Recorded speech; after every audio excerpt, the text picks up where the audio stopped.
Yo, so when I was about 16, I decided I wanted to jump on the property ladder, but I had no money in the bank. I don't come from wealthy parents or anything like that, no inheritance, and it seemed like a massive goal to set.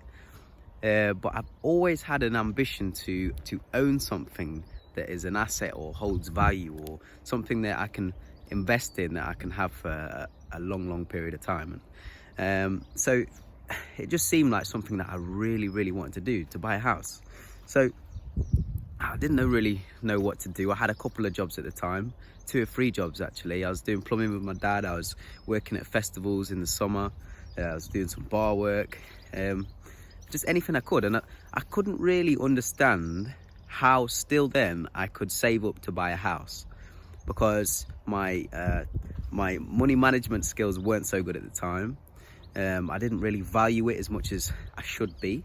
And then I read a book called The Richest Man in Babylon, which really gave me a massive insight on how to value money and how you should save it and put it aside. And I started to look into techniques of saving money.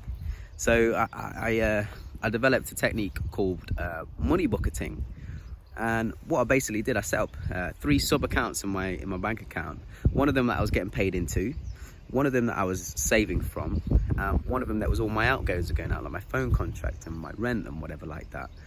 And it just became natural then, for every time I got paid into my normal paying in account, I would transfer at least 30% of what I was earning into that savings account that I was putting aside to buy a house.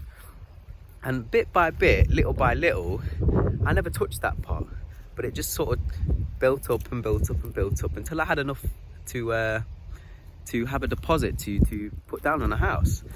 And now when I actually hit that goal, that massive lofty goal, which I really thought was impossible, it made me realize that your expectations are only where you set them.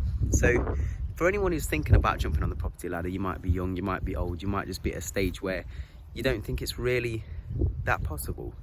Trust me, it is, man. I've been invested in property for 3 years now, and built a business around property, and got my own little circle and niche with my family, and my dad, run a business with my dad, and it's just, everything seems like it's not too far away. So if you're looking at getting into the property ladder, you don't need to be wealthy, you don't need to be anything like that.